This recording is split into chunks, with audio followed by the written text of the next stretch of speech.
Hello, and welcome to another session of San Francisco by Night Hunter the Vigil.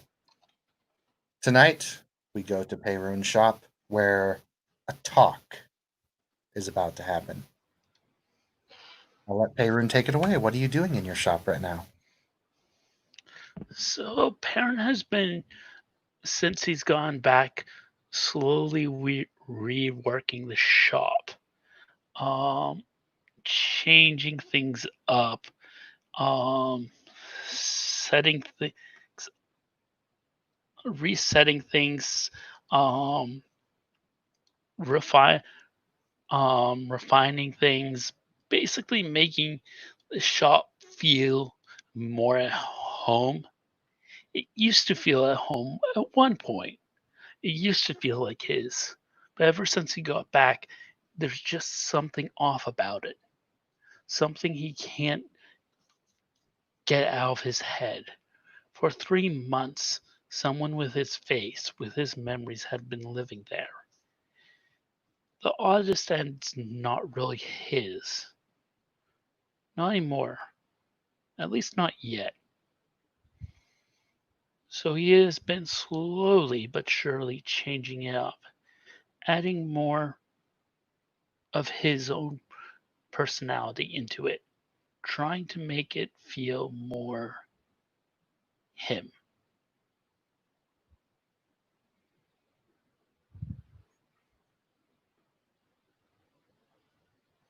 He's currently um, in the back of the warehouse, um, moving shelves out of the or moving boxes out of the way to clear a wall. Um, he has several um, what looks like to be several sheets of wood, several some tools nearby. It looks like he's about to set up a bookcase of some sort. Build a bookcase, not assemble one.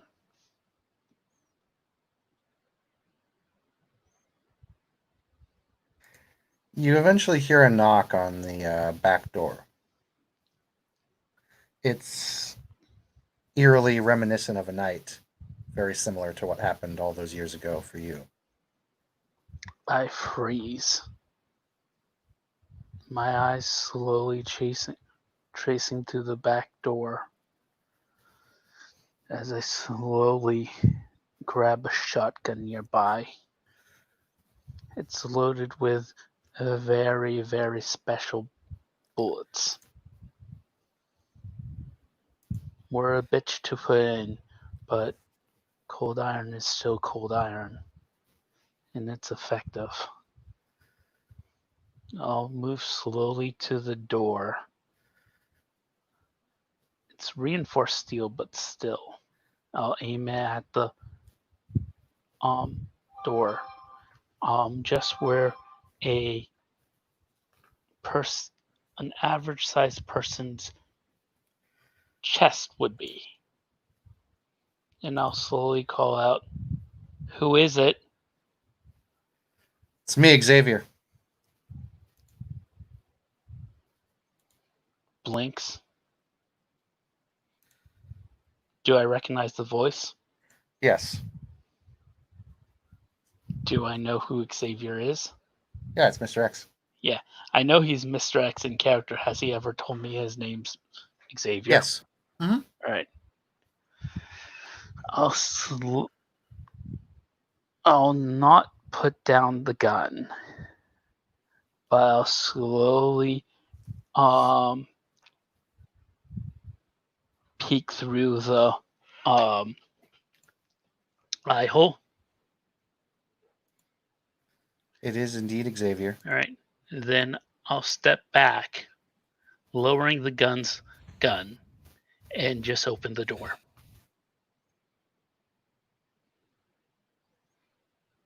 And step aside. Hello, Peyroon. Good to see you again. Thanks for inviting me in. Just nods. Jeez. I can see you've started to rearrange things. Aye. So we're just going by Xavier now. No more Mr. X. Xavier to you. To everyone else, Mr. X. At least to those in the organization. I feel I've known you all long enough. Especially you, or at least I thought I knew you. You knew me before. Much longer than Right. you've known the others. Yeah. And I have to admit, I'm still a bit confused. I've never seen something like that happen before.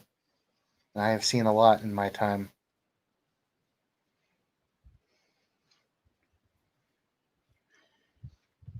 Blinks slowly. Then goes. One thing I've learned is there's always more to see. And I thought after living for a few hundred years, I'd seen it all. Gives a small shrug. The first I step know. to wisdom is knowing that you are not wise. He blinks at the moment, thinks about that, and he says, I suppose you're right. That makes sense. So it really is you, I hope. I think it's me.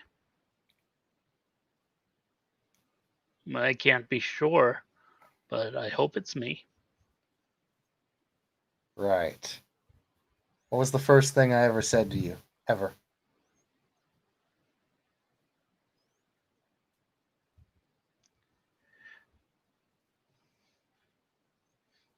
It was a joke.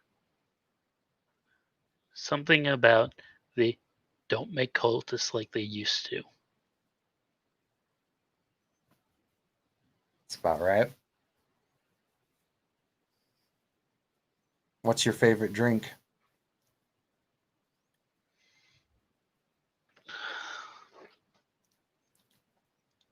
Hold up.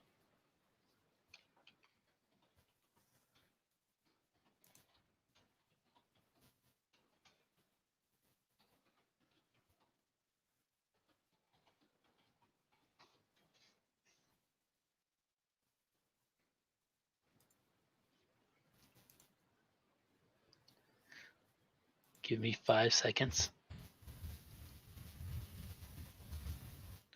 before I answer this.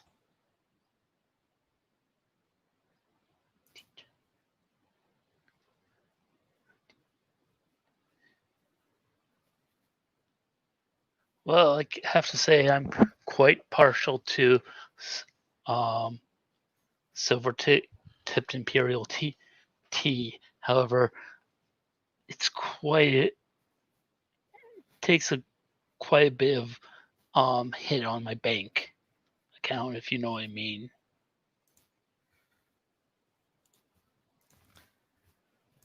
I understand. That's about right. Well, I suppose it is you.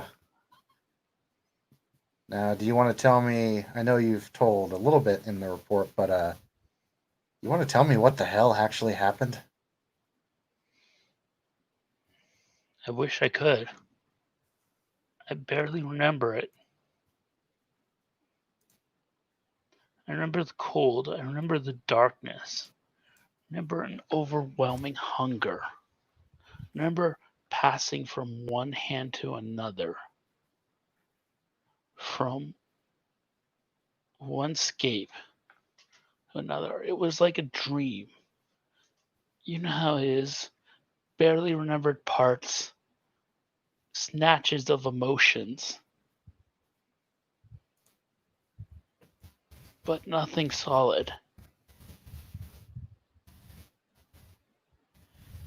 I remember when I think about it, I can only get one solid image, one thing that sends fear down my fear down my skin. Um, Makes me remember a wicked skull, its lower jaw distended, distorted, several hands sticking out, armed with a fork, a spoon, and that image of a fractured, broken doll. And then blankness. There perhaps is a name, perhaps a title, but I can't, I dare not say it. I dare not speak it aloud.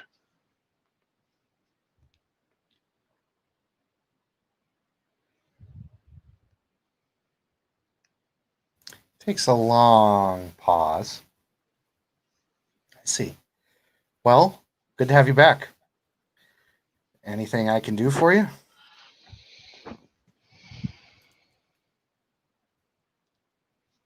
I found my predecessor's notes.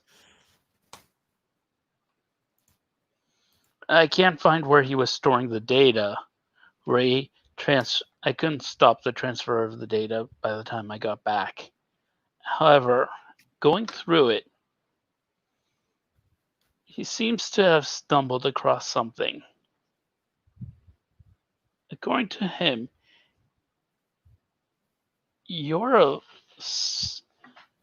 according to his beliefs, it says you're a vampire. Is that true? He pulls out a little black object, which you know to be a scrambler, and he turns it on and sets it on the table.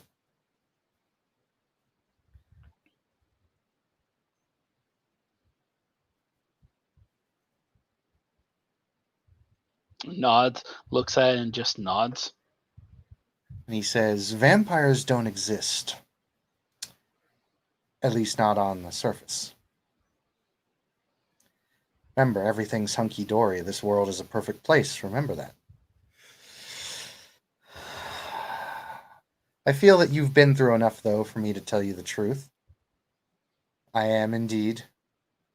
Although we do not call ourselves vampires, we call ourselves kindred. Kindred, right. Well, according to him, Section 9 is some sort of hit squad for your people. A way of keeping the muck down, the ones of your society that don't fit into the proper roles, those who disturb society. That's one of the things we do. Well, it's time I've got to ask, what's the whole picture for Section 9?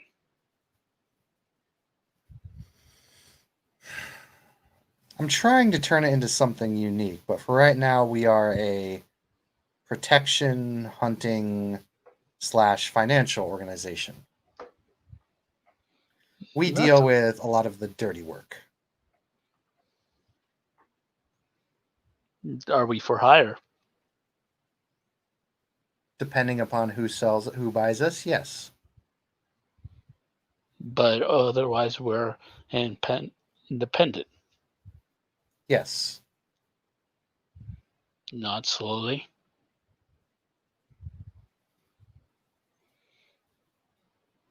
Are you the head of this organization, or do you have others you answer to? I am the head of it in command. There are others I answer to, but they do not answer to the organization. I am the one who controls Section 9. Not the one that funds it, but I am the one who runs it. And how does Mrs. X fit into all this? Mrs. X is merely my partner in crime, so to speak. She deals with the financial operations, the business side of things. Is she and makes little things with his finger? He nods. All right. Nod slowly at that. Right. Next part.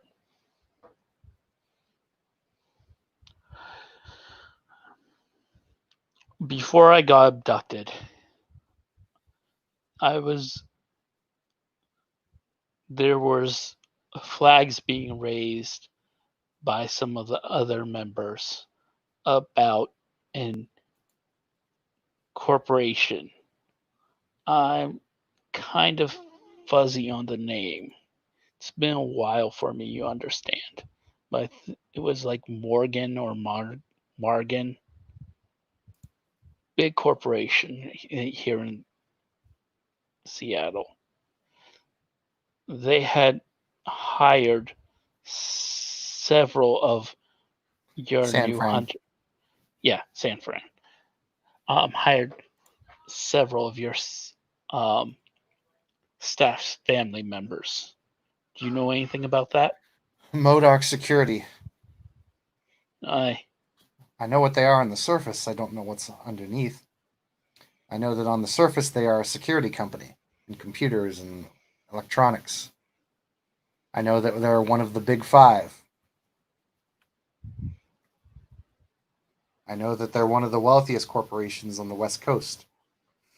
I don't know much But- else about them, sadly. So you don't know why they hired several of our members. Off the top of my head, no. I'd have to look into it. Right. Well then, another lead to look into. A woman I was dating beforehand looks through his phone offhandedly. Believe her name was Bianca. She showed some interesting signs. Apparently, one of her besties was, or her bestie, a person who had gone as far as to buy her a house, is one of the CEOs of MODOK. Every time I talked to her, the conversation seemed to go back to how amazing this woman was. Mind you, I can't really go through any more detail. Hell, I barely remember the date itself, only a flash in my memories. But he pulls out a little sticky note just that has MODOK and then Bianca's name and then CEO. Keep in mind, well, the years have been like a dream. I know my time away has been long. It has been strenuous. Now, there's a final piece to this. The information I've been able to gather. Something I need to ask.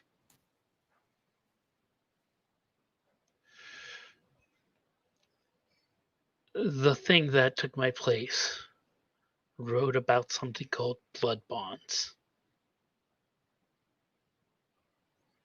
And he slowly looks up at Xavier, studying his face.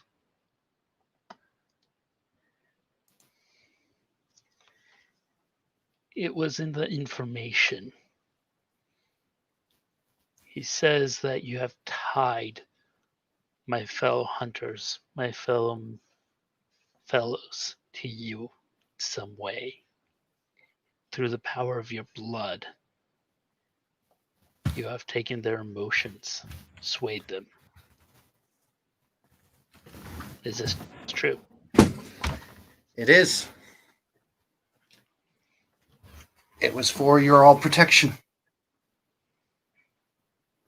I see.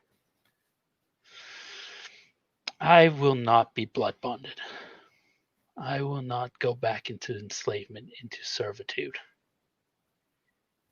If you desire my fielding, as it were, outside of a few platitudes, we can work something else out. A deal, perhaps. Roll me a wits persuasion. Not presence persuasion. Oh, sorry, presence persuasion. I was going to say wits. Yeah, presence persuasion.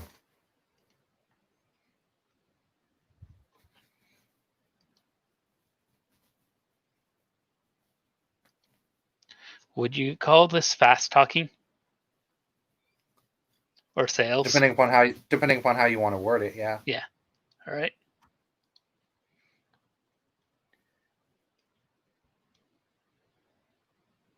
Three successes.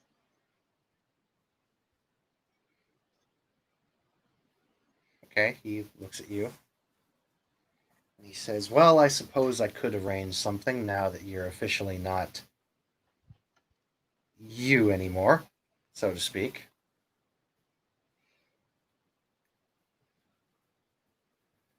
However, there would need to be some kind of bond linking you to me, some kind of contract." Blinks at the word contract. Then goes, that can easily be arranged.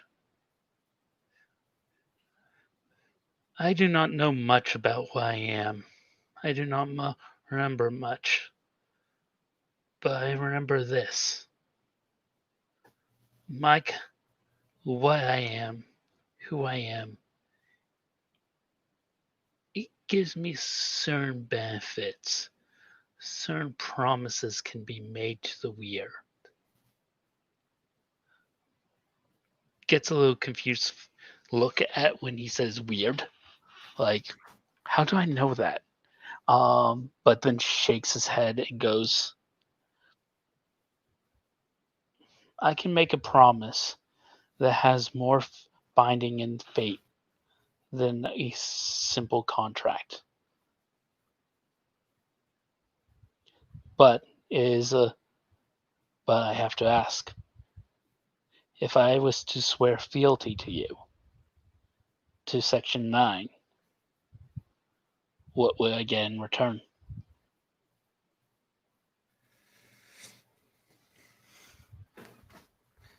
What you had before and a little more, and it seems if this pact is what you say it is, maybe there's more I can offer you.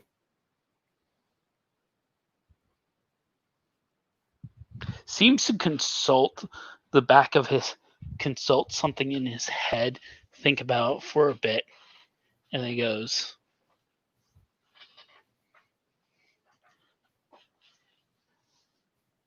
before I left, you were taking me down the path of majesty, I believe.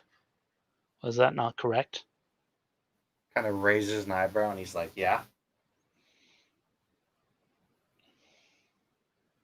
Promise to grant me that power again, and I Is will that swear my poss- fealty. is that possible without me giving you my blood? I believe through the weird, anything's possible. I do not understand that terminology, but I've known you long enough. Very well. We'll make the deal. For And a he year writes, and go ahead. I will add in, for a year and a day, I will serve you as a loyal vassal. I will play my part. In exchange, I wish for majesty. I wish for the power to tilt the hearts of those around me, to ensnare, to enscroll, to rats. What's that terminology? Um, or yeah, I'll just say to enscroll loyalty from those um, that are susceptible. And um, should I break this promise or veer from my loyalty? Should my fealty falter, or should these powers be? Should my fealty falter?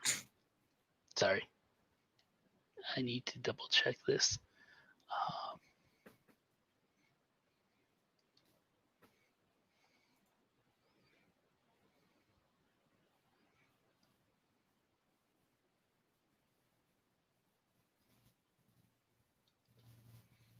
May a curse strike down upon me. May the weird take sanction upon me. And he'll offer his hand.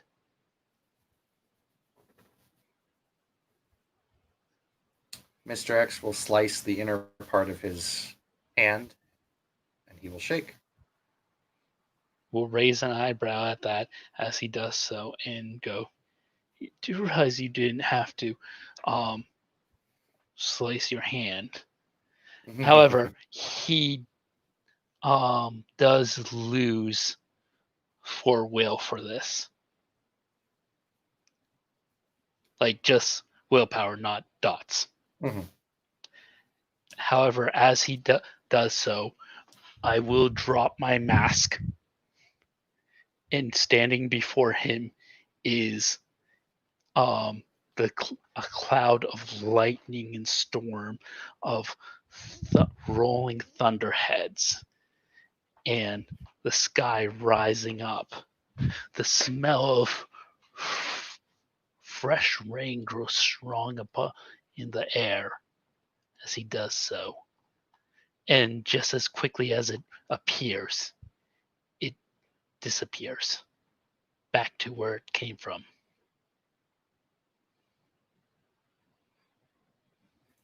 As you shake the hand, the blood boils, and it almost seems to burn you, but not quite.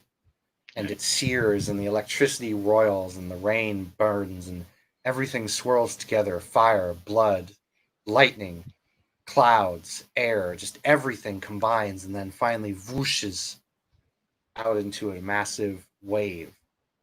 There is condensation everywhere in your shop now. When you look back at your hand, back in your normal form, you can see a little cut mark. It's just more of a scar, very faintly there, but there is indeed a mark there where you shook. All right. I'll nod at that and go, "So, do I continue just calling you Xavier?"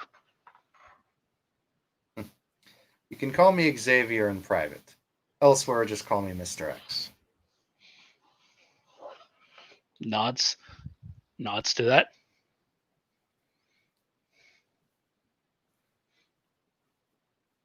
Well, and I'm glad this deal is settled. Of course. And in a year and a day, if you feel that my services and sponsorship is worthy, perhaps we shall make another. I have no doubt. You'll say with this sly smile. He flips the knife up, it twirls, and then lands straight down into the wooden table, hilt up, and sticks into it straight up. And then I'll he just blink at gets that. up.